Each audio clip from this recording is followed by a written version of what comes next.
Good evening. I would like to add my voice to Brother Billy Bob's and say welcome to our Wednesday night services here at the South Penn Church of Christ.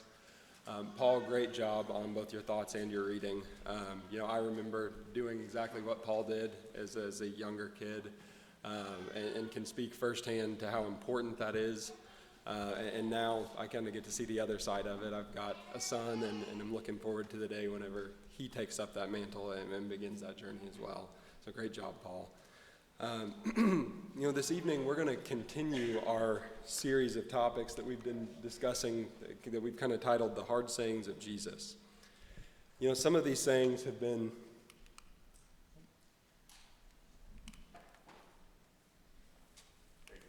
Thank you. There we go. Some of those sayings have been hard for us today, maybe hard for us to wrap our minds around or hard for us to understand. Some of those hard sayings have been hard for the target audience that Jesus was speaking to. And I believe this evening we have a little bit of both. Jesus, as Brother Paul read for us, Jesus there's two separate metaphors here in this passage that Jesus kind of blends to help convey something. So we won't reread the entire passage that Paul just read for us. Oh, you got to turn it on.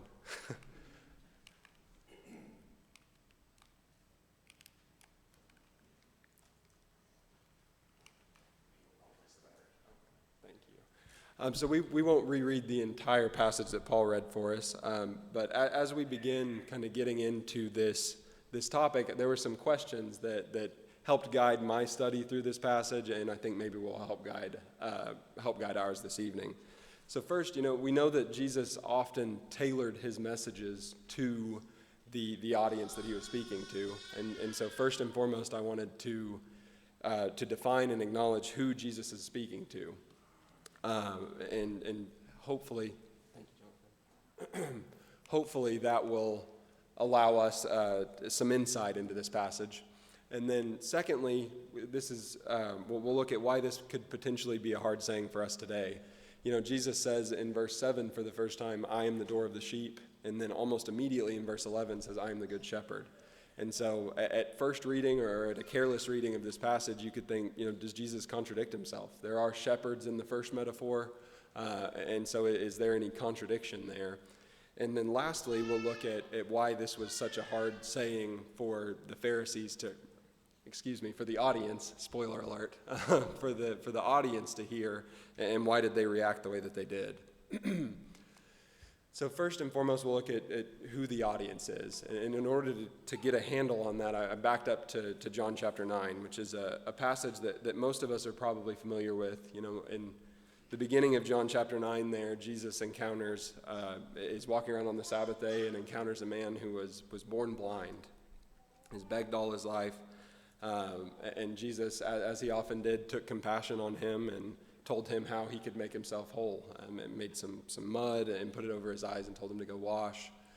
And so the blind man did just that and was healed. And whenever he returned, those that knew him asked what happened, as you would with this gentleman that you've known for a long time who's always been blind. And he recounts his story, and these friends are thinking, this man must be a prophet. Let's go tell the Pharisees. And so the blind man recounts his story and explains that Jesus must be a prophet to have done this miraculous work.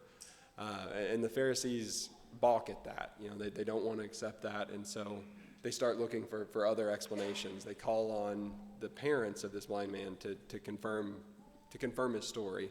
And the Bible tells us that the parents of the blind man were scared of the Pharisees and scared of being cast out, and so they only confirm the fact that he's been blind since birth. They say, for anything else, I'm going to need you to talk to him.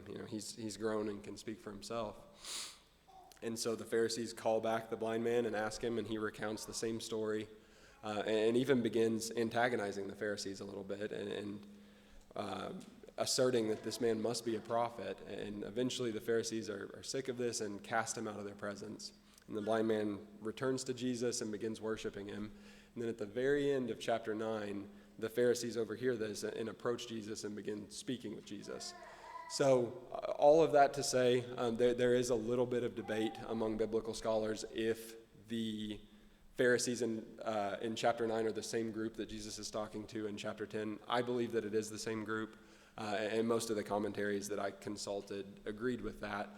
Regardless, though, and it's not overly important to our message this evening, Jesus is certainly talking to the Pharisees in chapter 10. Whether or not it's the same exact group as chapter 9 is, for the purpose of this study, borderline irrelevant. So let's dig into our first metaphor, and we will go ahead and read this at this time. Most assuredly, I say to you, he who does not enter the sheepfold by the door, but climbs up some other way, the same is a thief and a robber. But he who enters by the door is the shepherd of the sheep. To him the doorkeeper opens, and the sheep hear his voice, and he calls his own sheep by name and leads them out. And when he brings out his own sheep, he goes before them, and the sheep follow him, for they know his voice. Yet they will by no means follow a stranger, but will flee from him, for they do not know the voice of strangers. Jesus used this illustration, but they did not understand the things which he spoke to them. Then Jesus said to them again, most assuredly I say to you, I am the door of the sheep. All who ever came before me are thieves and robbers, but the sheep did not hear them. I am the door. If anyone enters by me, he will be saved and will go in and out and find pasture. The thief does not come except to steal and to kill and to destroy. I have come that they may have life and have it abundantly, or more abundantly, excuse me. The first element that Jesus introduces in this metaphor is the sheepfold. And if you're like me, I didn't have a mental picture for what a sheepfold was, so I started digging into that term a little bit. And a sheepfold was a building inside the walls of a city that was a place where all of the shepherds that lived in that city could take their flock overnight, effectively. After the evening, whenever they've been out to pasture, they bring them there. And that allows one doorkeeper to keep an eye on the entire city's flocks, which was a huge luxury to have if you were a shepherd. This turned shepherding from a 24/7, 365 type of a job into something a little bit more sustainable. You could go home and rest for the evening and have some time where you're not just constantly worried about your sheep. And then in the morning, whenever you were going back to retrieve your sheep, you would go and, as the shepherd, you would knock at the door, and the doorkeeper would see you and verify that you're one of the shepherds of the city and unlock the door and allow you to go in. And you would go through to the communal area where all the sheep were, and the shepherds, both at this time and currently, shepherds would have a unique call that they would make. And so they'd go into where all these sheep are, and they would make their unique, distinct call, and just their sheep would follow them out of the sheepfold. And so I provided a little illustration of what that sheepfold looks like. The doorkeeper would stay at the top at that covered portion, and then that door on the front of the building is the door that the shepherds would enter through, and then that fenced area off to the left is where the sheep would have stayed for the evening. So you could see where it would be beneficial to have that if you were a shepherd. The next element that Jesus introduces is the thieves and the robbers. And whenever I was studying this passage and reading it and rereading it and rereading it, what kept jumping out at me was the self-serving nature of the thieves and robbers' relationship with the sheep. It says in verse 10, the thief does not come except to steal and to kill and to destroy. The thieves and robbers do not interact with the sheep in any way, shape, or form unless it's for personal gain. Political and spiritual leaders of that time, and also today, we'll call our elders shepherds. That was common in that time as well. And the Pharisees would have considered themselves shepherds. But they're closer to the type of shepherds that Isaiah is talking about in Isaiah chapter 56, verse 11. They are dogs with mighty appetites. They never have enough. They are shepherds who lack understanding. They all turn to their own way. They seek their own gain. They would consider themselves, the Pharisees would consider themselves shepherds, but Jesus here is kind of turning that assumption on its head and saying that they're the thieves and the robbers because they are benefiting from their relationship with the flock. The next element Jesus introduces is what I've chosen to call the true shepherds, and those are the shepherds that do enter through that door. And what stood out to me about them, we see in verse 4 there, it says, when he brings out his own sheep, he goes before them. The true shepherd leads his flock and does that because he knows the flock's needs better than the flock does. And a true shepherd is always concerning himself with the interests and the needs of the flock. And as a result, a shepherd that has, or a flock that has a true shepherd prospers. The second thing that really stood out to me about these true shepherds is the second half of verse 4 there, and the sheep follow him, for they know his voice. I thought that was really interesting. And we talked about this a little bit with the sheepfold and that distinct call that each shepherd would have that the sheep would be able to recognize. And I just thought that was a very interesting concept. And through studying, I came across a story. It took place around World War I. There were some Turkish troops stationed in and around Jerusalem. And as the war progressed, supply lines faltered, and the troops' rations were scarce, and troops were getting hungry. And as the story goes, one of the soldiers looked up on the hillside and saw a nomadic shepherd with his flock of sheep.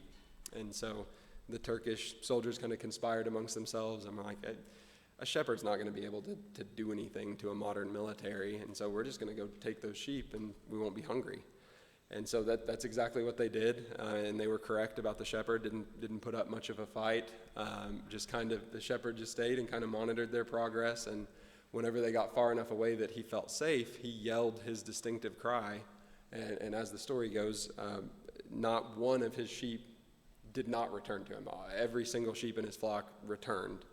And that's the type of knowledge and intimate knowledge that we're called to have as members of the flock. Of our shepherd. And then the last element that Jesus introduces here is the door. What I found really interesting about this section is Jesus basically asserts that you can parse out somebody's intentions through the way that they're entering to interact with the sheep. Those who enter through the door have a right to be there and are concerned with the flock and concerned with the health of the flock. Those who are looking for any other way aren't. They have some kind of selfish ambition that they're seeking to satisfy. So just to recap our first metaphor here, we have the sheepfold, which I believe represents the kingdom of God, the thieves and robbers that represent the Pharisees, the true shepherds, which would represent the prophets, heroes of faith of the Old Testament, and even godly leaders of that time. And then lastly, the door that those true shepherds enter through is Jesus. Secondly, we'll get into the second half of our passage here in our second metaphor. We'll go ahead and read it at this time. Chapter 10, verse 11 says, I am the good shepherd. The good shepherd gives his life for the sheep. But a hireling, he who is not the shepherd, one who does not own the sheep, sees the wolf coming and leaves the sheep and flees. And the wolf catches the sheep and scatters them. The hireling flees because he is a hireling and does not care about the sheep. I am the good shepherd, and I know my sheep, and am known by my own. As the Father knows me, even so I know the Father, and I lay down my life for the sheep. And other sheep I have, which are not of this fold, them also I must bring, and they will hear my voice, and there will be one flock and one shepherd. Therefore my Father loves me, because I lay down my life that I may take it again. No one takes it from me, but I lay it down of myself. I have power to lay it down, and I have power to take it again. This command I have received from my Father. The first element in this metaphor that Jesus introduces is the good shepherd. And, I found that title interesting and wondered why he chose to call himself the good shepherd. I think the first reason is to distinguish himself from the shepherds that were present in the first metaphor. Those he called shepherd of the sheep, and I've kind of chosen to call them true shepherds. And so just a way of distinguishing himself from that other metaphor. And secondly, another way that he distinguishes himself is, verse 14 there says, I am the good shepherd, and I know my sheep, and am known by my own. The first metaphor really emphasizes the flock's knowledge of the shepherd. But with Jesus, with the good shepherd, there's reciprocity there. That's a two-way street. Jesus expects us to have an intimate knowledge of him, but he also knows his own. And secondly, or another reason why I think that he could be using the phrase the good shepherd is, later on in chapter 10, verse 30, Jesus gives the most explicit description of himself as a portion of the Godhead. Chapter 10, verse 30, he says, I and the Father are one. And this could be potentially a little bit of a reach, but I think Jesus may be calling on what he said in Mark chapter 10, verse 18. "Why do you call me good?" Jesus answered. "No one is good except God alone." And so he could be potentially starting to reveal that later he fully reveals in verse 30 that he is a part of the Godhead, because he said that none is good except God alone. And lastly, what stood out to me is the power over life and death that the Good Shepherd has, and as a result, the willingness to self-sacrifice even up to the point of laying down his life for his flock. That's something that it goes well above and beyond of what would be expected of any shepherd for any flock. But Jesus did that for us. The next element here that Jesus introduces is the hireling. And as I read this portion of the passage over and over again, what really jumped out to me about the hireling is what's said in verse 13. The hireling does not care about the sheep. The hireling is there because he has a job to do. In that respect, he has something to gain from the flock. He's going to look after the flock and maybe do just good enough of a job to get paid and then move on. And in contrast to the Good Shepherd who would be willing to lay down his life for the sheep, a hireling has no qualms about turning tail and running the second that there could be any potential danger to himself. Lastly, in this passage, we have the other sheep. And then that's talked about in verse 16. "And other sheep I have, which are not of this fold, them also I must bring, and they will hear my voice, and there will be one flock and one shepherd."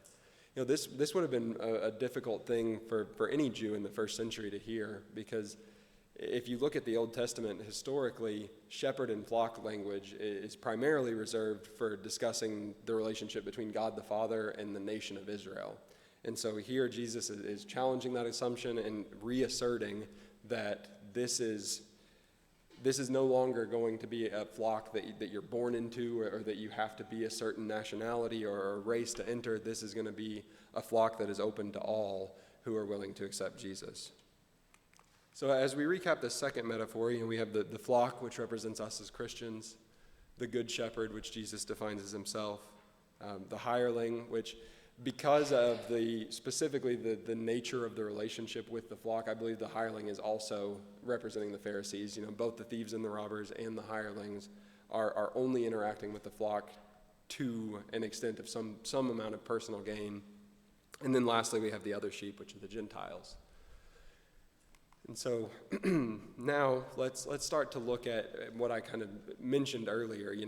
Jesus does call himself one thing, and then 4 verses later call himself something else.